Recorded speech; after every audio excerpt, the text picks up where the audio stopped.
Selamat pagi, siang, sore, malam, Pak Mojo. Saya Jasya Afarantoni, kelas 17 nomor 14, akan menjelaskan tentang aktivitas kehidupan masyarakat masa Islam.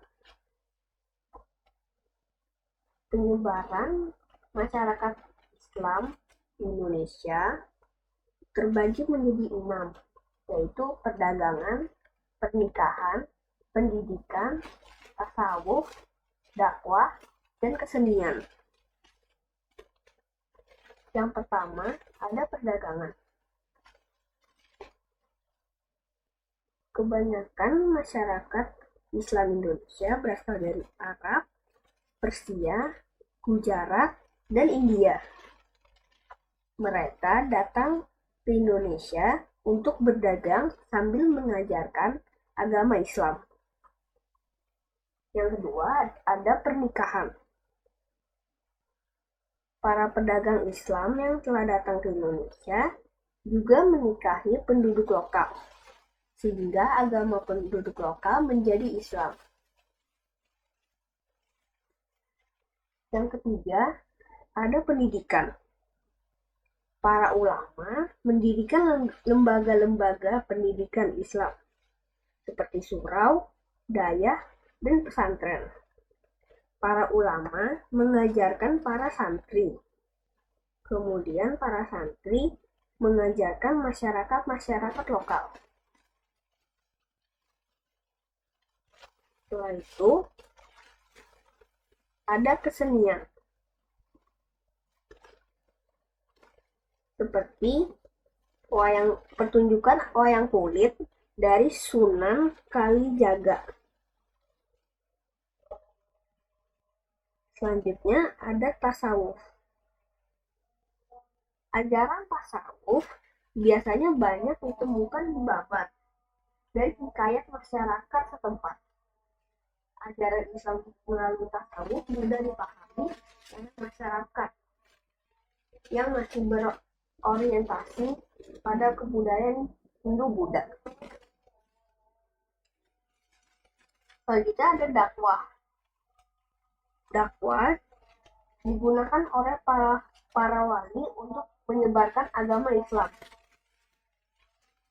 Para wali dikenal memiliki ilmu serta penghayatan Islam yang tinggi.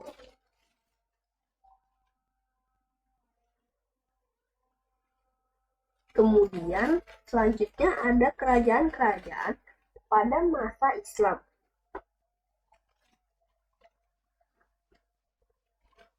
Yang pertama ada kerajaan Samudra Pasai.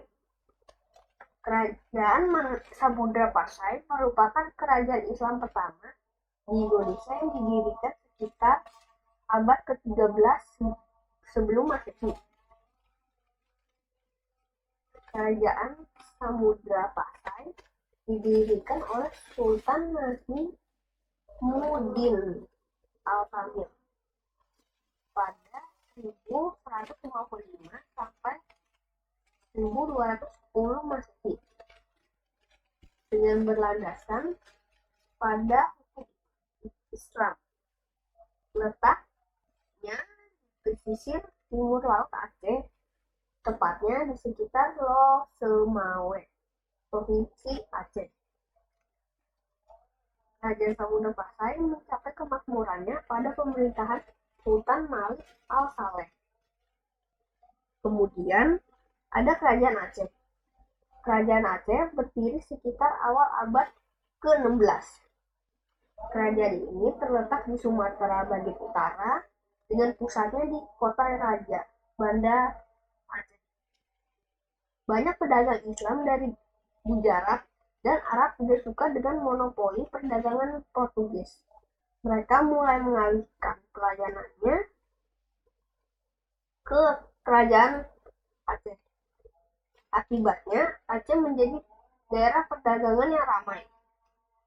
Yang ketiga adalah Kerajaan Demak. Kerajaan Demak merupakan kerajaan Islam pertama di Pulau Jawa yang didirikan oleh Raden Patah pada akhir abad 15. Kerajaan ini terletak di di daerah Bintoro dekat muara Sungai Demak. Pusat kerajaannya terletak di antara Pelabuhan Berkota dan Jepara. Kerajaan Demak mendapat dukungan dari daerah pesisir pantai utara Jawa seperti Tuban dan Cirebon yang telah menerima pengaruh Islam. Selanjutnya adalah Kerajaan Mataram Islam. Kerajaan Mataram Islam berdiri sekitar tahun 1586. Kerajaan ini bermula dari sebuah daerah kadipaten yang berada di bawah kekuasaan Kerajaan Pajang. Kerajaan Mataram Islam terletak di daerah Jawa Tengah bagian selatan dengan pusatnya di kota gede Yogyakarta. Mata pencarian utama dari penduduk Kerajaan Mataram Islam adalah bertani. Namun di daerah pesisir, mata pencariannya adalah nelayan dan pedagang. Raja pertama Kerajaan Mataram Islam adalah Sutawijaya. Ia memerintah dari tahun 1586 sampai 1601. Kemudian Panembahan Senopati digantikan oleh putra mahkota bernama Mas Jolang yang memerintah dari tahun 1601 sampai 1613. Kemudian ada Kerajaan Banten. Letak dasar Kerajaan Banten adalah Syarif Hidayatullah atau Sunan Gunung Jati. Kerajaan ini terletak di daerah Jawa Barat. Ketika Kerajaan Demak mulai berkembang, Banten berada dalam kekuasaan Kerajaan Pajajaran. Untuk mengurangi ancaman, Kerajaan Pajajaran menjalin hubungan dengan Portugis. Namun Banten kemudian dapat dikuasai Demak dengan pasukan yang dipimpin oleh Fatahillah.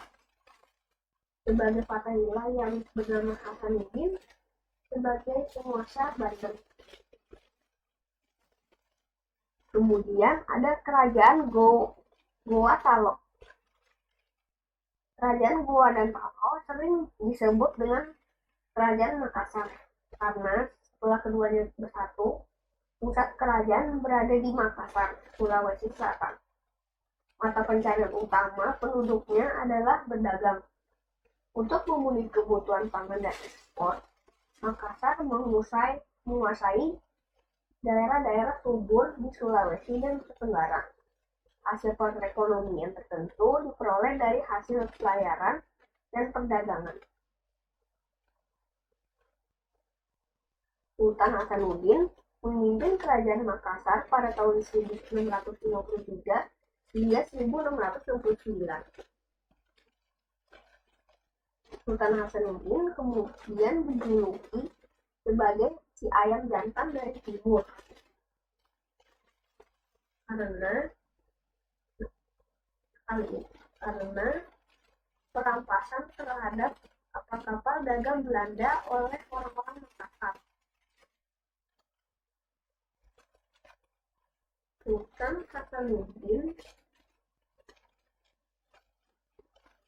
kemudian penguasa Makassar dipaksa untuk berunding dan menyepakati perjanjian yang disebut Perjanjian Bongaya 1667. Kemudian ada Kerajaan Ternate dan Tidore. Kerajaan Ternate dan Kerajaan Tidore terletak di Kepulauan Maluku dan sebagian Papua. Kedua kerajaan itu disebut Kerajaan Ternate dan Kerajaan Tidore karena masing-masing berpusat di Pulau Ternate dan Pulau Tidore. Kedua kerajaan ini itu terkenal karena menjadi pusat penghasil rempah-rempah di Asia Tenggara sehingga mendapat julukan The Spice Islands, Kepulauan Rempah-Rempah. Mata pencaharian penduduk kerajaan Ternate dan Tidore adalah bertani dan berdagang. Menghadapi permintaan dunia atas rempah-rempah, di Maluku mulai dibuka perkebunan jengkeh dan pala, terutama di Pulau Buru, Seram, dan Ambon.